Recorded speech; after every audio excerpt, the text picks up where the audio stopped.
ดาวเสาร์เป็นชื่อเทพเจ้าแห่งการเกษตรชื่อว่าแซตเทิร์นเป็นดาวเคราะห์ที่มีวงแหวนที่สวยงามประกอบไปด้วยฝุ่นและน้ำแข็งเป็นจำนวนหลวงหลายสำหรับชาวโรมันเชื่อว่าแซตเทิร์นเป็นเทพแห่งการเก็บเกี่ยวและมีสัญลักษณ์เป็นรูปเกี่ยวดาวเสาร์เป็นดาวเคราะห์ที่โคจรห่างจากดวงอาทิตย์เป็นลำดับที่ 6 ในระบบสุริยะจักรวาลและใหญ่เป็นอันดับ 2 ของระบบสุริยะจักรวาลถัดจากดาวพฤหัสซึ่งมีเส้นผ่าศูนย์กลางเฉลี่ยโดยประมาณ 119,871 กิโลเมตรหรือประมาณ 9 เท่าของโลกเฮาโคจรอยู่ห่างจากดวงอาทิตย์เป็นระยะทางเฉลี่ย 1,417 ล้านกิโลเมตรแสงจากดวงอาทิตย์ต้องใช้เวลาเดินทาง1 ชั่วโมงกับ 15 นาทีจึงจะไปถึง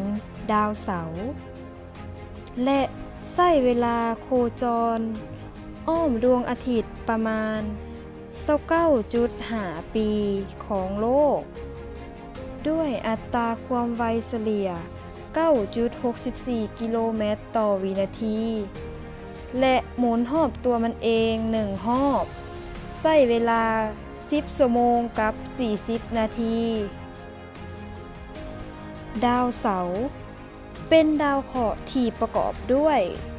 กลุ่มก๊าซของฮีโดรเจนและเฮลิออมเป็นส่วนใหญ่เป็นดาวเคราะห์ที่มีความหนาแน่นน้อยกว่าหมู่ในระบบดาวเคราะห์ทั้งหมดพร้อมทั้งเป็นดาวดวงเดียวที่มีความหนาแน่นน้อยกว่าน้ำซึ่งเท่ากับ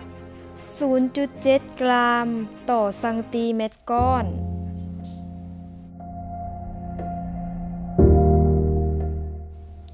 ลักษณะของวงแหวนดาวเสาร์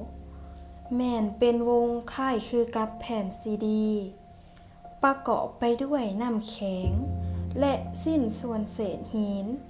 ซึ่งมีขนาดหลากหลายตั้งแต่น้อยที่สุดเท่ากับเม็ดทรายไปจนฮอดใหญ่ที่สุดวงแหวนของดาวเสาร์สามารถคงรูปอยู่ได้โดยมีแรงโน้มถ่วงของดาวเสาร์และดวงจันทร์บริวารของดาวเสาร์เองถ้าหากว่ามีวัตถุใดหนึ่งที่ลงเข้าไปอยู่ในแถบวงแหวนนั้นก็จะถูกแรงโน้มถ่วงบีบอัดจนแตกออกเป็นชิ้นส่วนน้อยๆได้ถึงแม้นว่านักวิทยาศาสตร์ยังบ่ทันแน่ใจเกี่ยวกับการเกิดขึ้นของพวกมันแต่พวกเขาก็เชื่อว่าน่าจะเกิดมาจากเศษฝุ่นที่หลงเหลือมาจากดาวหางดาวเคราะห์น้อยและการตามกันของอุกกาบาตหรือการตามกันของดวงจันทร์บริวารของดาวเสาร์ซึ่งมีอยู่อย่างหน่อย60 กว่าดวงตลอดจนถึงสิ้นส่วนน้อยๆที่หลงเหลือมาจากการกำเนิดเป็นดาวเสาร์ในตอนทำอิฐอีกด้วยในปีค.ศ. 1610 ท่านกาลิเลโอเป็นนักดาราศาสตร์คนทำอิฐที่สังเกตเห็นวงแหวนของดาวเสาร์ในขณะที่พยายามส่องเบิ่งพื้นผิวของดาวเสาร์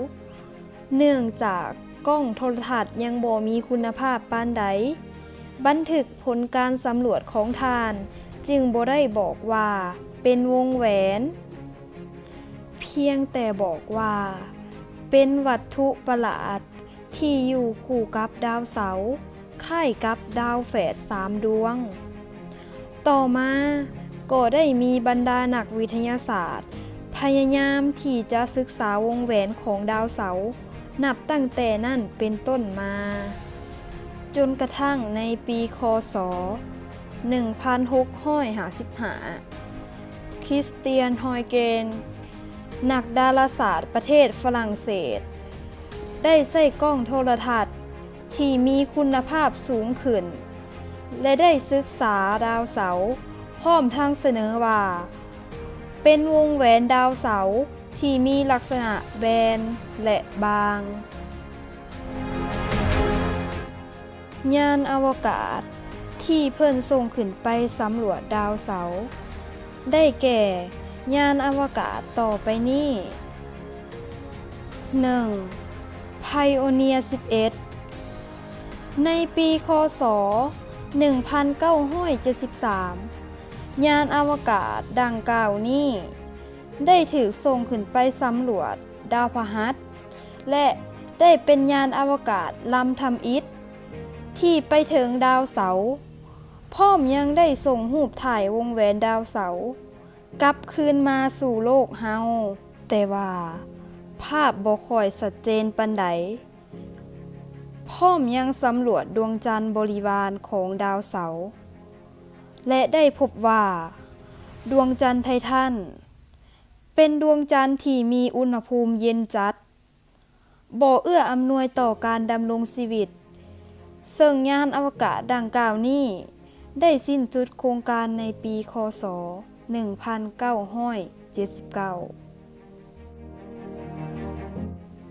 2. Voyager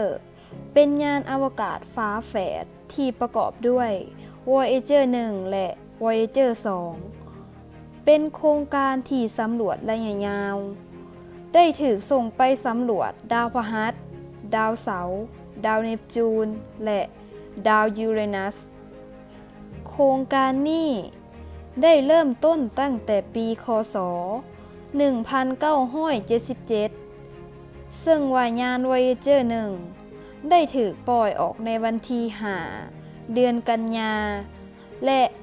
Voyager 2 ได้ถูกปล่อยเมื่อวันที่ 20 เดือนสิงหาในปีเดียวกันทั้งสองเป็นยานพลังงานนิวเคลียร์และได้อาศัยแรงดึงดูดของดาวเสาร์โครงการ Voyager ได้ถือว่าเป็นโครงการยานอวกาศอีกโครงการหนึ่งที่ประสบผลสำเร็จและได้เผยให้เห็นถึงความลับของวงแหวนดาวเสาร์และบริวารดาวเคราะห์ที่อยู่สั้นนอกเพิ่มอีกจำนวน21 ดวงทั้ง Voyager 1 และ 2 ได้เดินทางไปถึงดาวพฤหัสในปีค.ศ. 1979 ซึ่งได้ส่งรูปภาพของดาวพฤหัสจุดแดงหยักพายุถึงดาวพฤหัสพร้อมกับI.O. ดาวบริวารกลับคืนมาสู่โลกซึ่งได้เดินทางไปถึงดาวเสาร์ในปีค.ศ. 1980 และ 1981 ตามลำดับซึ่งได้ส่งรูปวงแหวนของดาวเสาร์เป็นจำนวนพันรูปกลับคืนมาสู่โลกหลังจากนั้น Voyager 1 ก็ได้ออกจากระบบสุริยะไปส่งให้ Voyager 2 สำรวจดาวเนปจูนและยูเรนัสตามลำพัง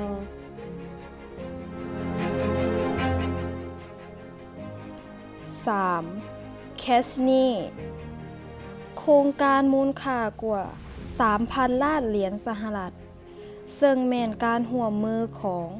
NASA กับ ESA และได้เริ่มออกเดินทางเมื่อเดือนตุลาปีค.ศ. 1977 มีจุดประสงค์ที่จะสำรวจดาวเสาร์และดวงจันทร์ไททันโดยจะฮอดดาวพฤหัสก่อนในปีค.ศ. 2000 ซึ่งสำรวจดาวพฤหัสเป็นของแถมก่อนที่จะเดินทางไปฮอดดาวเสาร์ในปีค.ศ. 2004 ชื่อยานแคสซินีถูกตั้งให้เป็นเกียรติกับท่านจิโอวานนีแคสซินีผู้ค้นพบช่องว่างแคสซินีและ ดวงจันทร์บริวารของดาวเสาร์อีกหลายดวง ยานอวกาศแคสซินีใส่เสื้อเพลิงนิวเคลียร์พลูโตเนียม แทนพลังงานดวงอาทิตย์ เนื่องจากต้องได้เดินทางไกล และห่างจากดวงอาทิตย์หลายยานอวกาศ ได้นำเครื่องมือไปจำนวน 12 อัน เพื่อศึกษาวงแหวนของดาวเสาร์ธงแม่เหล็ก และดวงจันทร์บริวารน้ำแข็งของดาวเสาร์พร้อมทางหัวสำรวจฮอยเกรนส์ที่จะลงไปสำรวจดวงจันทร์ไททันเป็นดวงจันทร์บริวารที่ใหญ่ที่สุดของดาวเสาร์เพื่อไขความลี้ลับของสั้นบรรยากาศอยู่เทิงดวงจันทร์ไททัน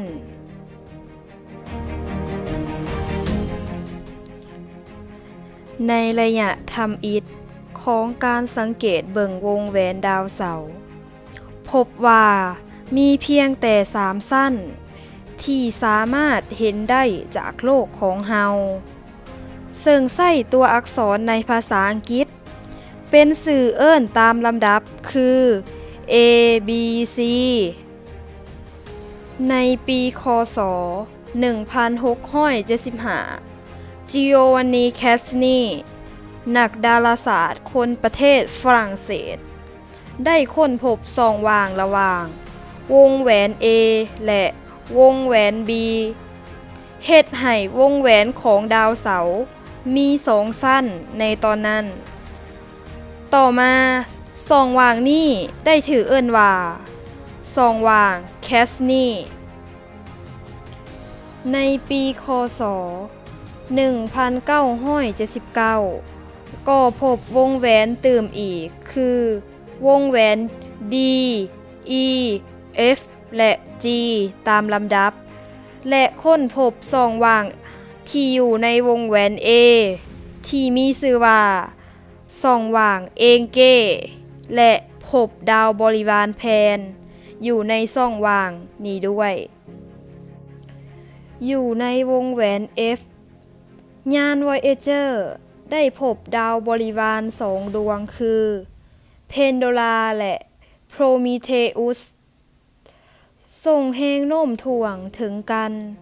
บังคับให้วงแหวน F คงรูปอยู่ได้มีความกว้างเพียงแต่10 หา 20 กิโลเมตรเท่านั้นยาน Voyager ได้ถ่ายภาพวงแหวนของดาวเสาร์และได้พบว่าความเป็นจริงแล้ววงแหวนของดาวเสาร์มันบ่ได้มีเพียงแต่7 วงเท่านั้นซึ่งว่าอยู่ในวงแหวนแต่ละวงนั้น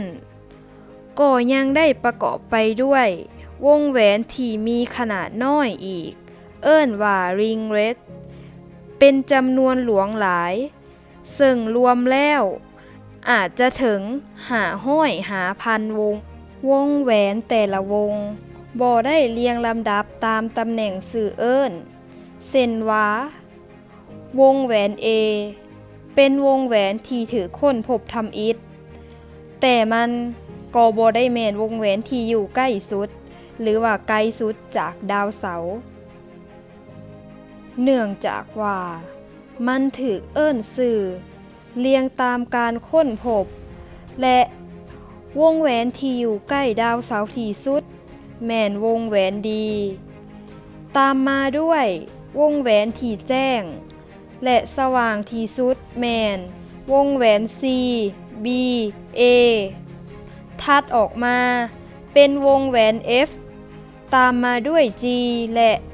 วงแหวนสุดท้ายแม่นวงแหวน E ที่อยู่วงนอกสุดหรือว่าไกลจากดาวเสาร์ที่สุดถ้าหากว่าจะมีสิ่งที่มีชีวิตอาศัยอยู่ในวงแหวนของดาวเสาร์สิ่งที่มีชีวิตเหล่านั้นก็คงจะทนทานต่อกับความหนาวเย็นหลายเพราะว่าในปี 2004 ยานอวกาศแคสซินีสามารถวัดแทกอุณหภูมิที่อยู่เทิงวงแหวนของดาวเสาร์ ได้ประมาณ-163และ-203องศาเซซึ่งถือว่าเย็นหลายและอุณหภูมิที่วัดแทรกได้นี่แม่นสอดคล้องกับส่วนประกอบของวงแหวนดาวเสาร์ที่ประกอบไปด้วยเกล็ดน้ำแข็งและหิมะต่างๆดาวเสาร์เป็นดาวเคราะห์ที่มีดวงจันทร์บริวารหลายที่สุดในยุคทำอิฐก่อนมีการสำรวจอวกาศเฮารับรู้ว่าดาวเสาร์มีบริวารหลายที่สุดในระบบสุริยะจักรวาลแต่ก็มีบ่เกิน10ดวงคริสเตียนฮอยเกนนักดาราศาสตร์คนฝรั่งเศสเป็นคนทำอิฐที่ค้นพบดวงจันทร์ไททันในปีค.ศ. 1955ในขณะที่ดวงจันทร์ต่อมาก็ได้ถูกค้นพบโดยนักดาราศาสตร์คนอื่นๆในช่วงเวลาบ่เกินปีค.ศ. 1800และถูกค้นพบเพิ่มเติมอีกจากยาน Voyager ถึงแม้นว่าจะมีดวงจันทร์บริวารที่ถูกค้นพบแล้วหลายกว่า62ดวงแต่ดวงจันทร์บริวารส่วนใหญ่มีขนาดน้อยหลายมีรูปร่างที่บ่เป็นทรงกลมเนื่องจากเป็นดาวเคราะห์น้อยหรือดาวเคราะห์หางซึ่งถูกแรงโน้มถ่วงของดาวเสาร์จับมาเป็นบริวารในภายหลัง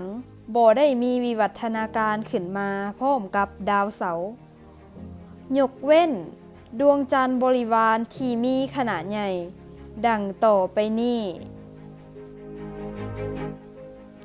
1. ไททันถูกค้นพบโดยคริสเตียนฮอยเกนเมื่อวันที่25เดือน3ปี1655เป็นดวงจันทร์บริวารที่มีขนาดใหญ่ที่สุดและเป็นลำดับที่2ในระบบสุริยะรองจากแกนิมีดดวงจันทร์บริวารของดาวพฤหัสไททันสามารถแนมเห็นได้จากกล้องโทรทัศน์ขนาดน้อยอยู่เทิงโลกเป็นดาวบริวารดวงเดียวที่มีสั้นบรรยากาศและพบว่าเป็นนีโตรแซนซึ่งมีปริมาณหลายกว่านีโตรแซนในโลกของเฮาถึง 4.6 เท่าโดยที่ผิวมีความกดดันของบรรยากาศเป็น 1.6 เท่าของโลกสภาพอากาศจะมีเมฆมีเมธานและเอธานลมและฝนซึ่งเฮ็ดให้พื้นผิวมีลักษณะคล้ายคือกับโลกของเฮาเช่นว่ามีทะเลทรายและได้มีการค้นพบว่ามีห่องรอยของแม่น้ำ 2. ไมมัสเป็นดวงจันทร์บริวารที่ถูกค้นพบโดยวิลเลียมเฮอร์เซลในปีค.ศ. 1789สิ่งที่น่าสนใจก็คือไมมัสมีขุมอุกกาบาตชื่อขุมเฮอร์เซลที่มีความกว้างประมาณ1/3ของเส้นผ่าศูนย์กลางไมมัสคือกว้าง130กิโลเมตรและลึก10กิโลเมตรทางกลางมียอดภูเขาแหลมสูงเกือบเท่ายอดเขาเอเวอเรสต์เป็นสิ่งที่น่าประหลาดใจว่าในอดีตไมมัสอาจจะถูกคุมอุกกาบาตขนาดใหญ่ตำใส่เฮ็ดให้เกือบหมุนออกมาเป็นสิ้นไผสิ้นมันแล้วไมมัสมีความหนาแน่นน้อยหลายและมีความหนาวเย็น อุณหภูมิอยู่ที่ประมาณ-200 องศาเซและเชื่อว่าสารประกอบส่วนใหญ่ของไมมัสนี่อาจจะเป็นน้ำแข็ง 3. ไอแอปิตัสเป็นดวงจันทร์บริวารที่ถือค้นพบโดยจิโอวานนีแคสนีเมื่อวันที่25 เดือน 10 ปี 1671 อยู่ห่างจากดาวเสาร์หลายกายวงแหวนสั้นอีออกไปอีกดวงจันทร์บริวารดวงนี้มีค่าแอลบิโดต่ำเนื่องจากมีสารสีดำปกคลุมอยู่